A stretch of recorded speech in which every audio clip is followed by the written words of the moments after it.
A quick show of hands. How many of you walked here today? How many of you cycled here? Came by bus? By car? By van? And how many by flying taxi or flying car or helicopter? So just me then. So flying cars, the things of the future. I'm going to take you through my vision for how this will pan out in the days to come.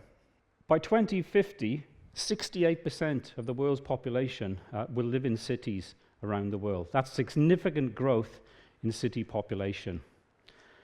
That compares to about 55% as it is today in 2018, and about 30% of the world's population in 1950. We're going to see growth in our city environments. We're going to see mega cities evolve. That is cities of 10 million population and more. So congestion is going to be a major problem. It's a major problem now for most cities in the world, and the problem is only going to get worse. I'm sorry about the bad news. There is some good news coming later, by the way. So we need to think about green energy solutions, low emissions, low noise, to help save the planet and actually make the travel experience more acceptable and more comfortable. People want flexibility in how they travel, whether they ride, walk, drive, or fly. How great would it be to have that option to commute to work or to go and visit friends in different parts of the country? So the other bad news is the UK is the 10th most congested city in the whole world. Sorry, country in the whole world. London is the 7th most congested city. So how many people come from London, live in London? So you've experienced congestion in the city of London.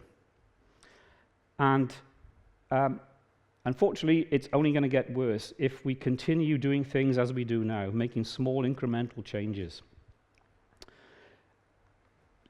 INRIX, a transportation analytics company, did a survey on commuting within the UK environment. And they have estimated that commuters in London spend around 74 hours a year waiting in traffic. 74 hours. So equate that to working weeks. That's about 2 weeks of your life spent sat in your vehicle, in your car. In addition to the time it actually takes you, when there's no traffic, to get from A to B. So that is likely to get worse as well. So the good news is there are some vehicles out there that might help with this solution, and many organizations across the world are now looking at electric vertical takeoff and landing vehicle solutions to mitigate this problem. And this is one of the concept vehicles that is being promoted at present. So what might the future look like?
So the future is closer than we think, at least in that video.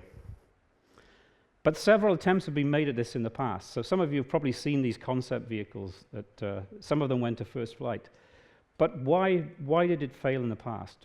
The reasons are power plant was too heavy. Power plant was too noisy. Electric motors were not prolific and low weight at this time in development. Carbon fiber structures didn't exist. And these vehicles were trying to be all things. They were trying to be a good car and a good aircraft, and unfortunately they compromised on both of those design challenges. So why will it succeed in the future? Well, things have changed. Yep, we now have high power density batteries. We have low mass electric motors. We have low noise fans. We have lightweight carbon composite structures. And now across the world, 120 of these concept vehicles exist, and they're increasing at a rate of about one a week at present. There's a significant amount of money being invested in this, and a significant amount of clever people from all walks of life, institutions and organizations working on this problem to make it reality. My own view is that special use cases will really make this happen and lead to improved public acceptance. So take the London Air Ambulance, for instance. So how many air ambulances are there in London to service 8 million people? Could you shout out your answers, please? Quickly. 10? Any advance on 10? 40. Sounds like an auction now, doesn't it? We'll stop at 40. Okay, the answer is 2. 2 air ambulances to serve 8 million people. The potential with electric VTOL is significant in that the cost of a helicopter is about 4.5 million UK pounds to buy one. To operate it, on the other hand, takes about 1.6 million pounds per annum.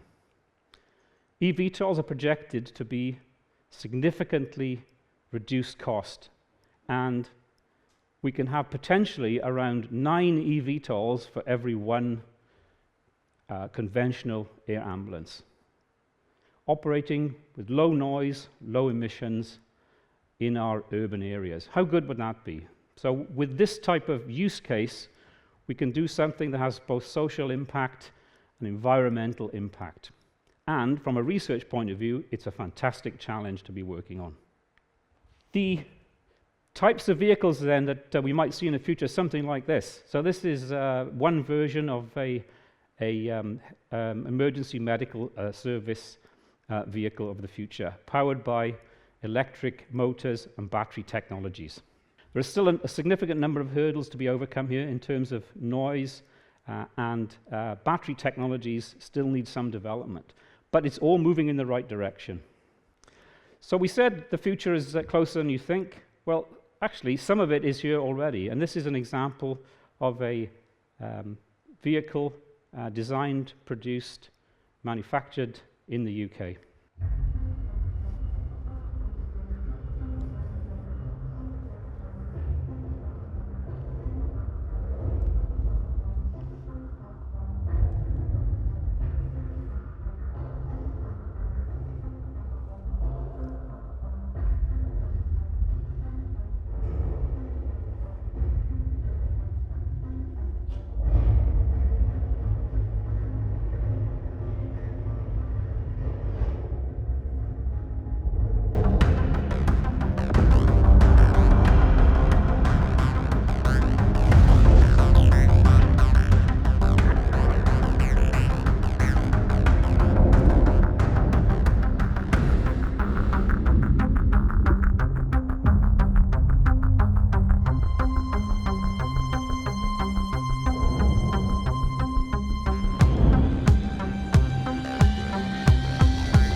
I'd like to now to just go through some of the people that have inspired me to get involved in this work in flight safety and electric vertical takeoff and landing vehicles. So I'm not going to talk about all of these individuals, but they've all made a contribution. They've all inspired me to aspire to achieve. And if I just start with the first person, Mr. Alan Johnston, an author and photographer. Alan is a survivor, a crash survivor from an aircraft accident that happened almost 30 years ago, and a close family friend. His experience and his sharing of that experience with me inspired me to get involved in aircraft safety.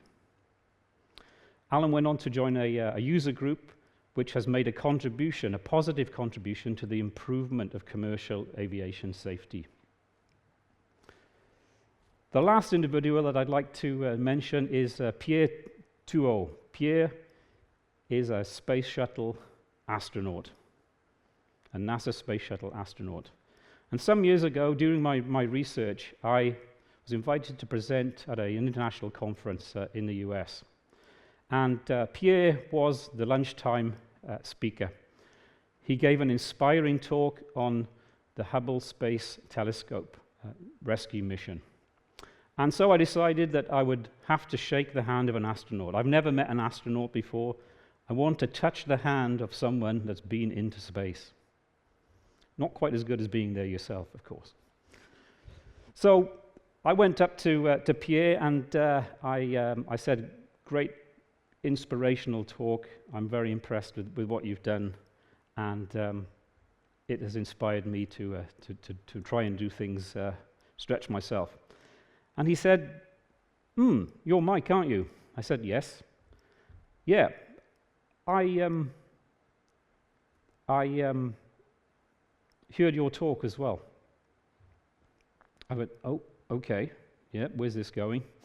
So he said, yeah, I came in to do my lunchtime speech. You're the last speaker of the morning, so I decided I'd come in early and have a listen to what's been talked about here, about aviation safety. And so he said, yeah, you know those aircraft you talked about? I flew those aircraft in training before I became an astronaut. You taught me something about flying that I didn't know. You could have knocked me down with a feather. To hear those few words from an astronaut really did help me at a particularly difficult time in my research when I was looking for that eureka moment.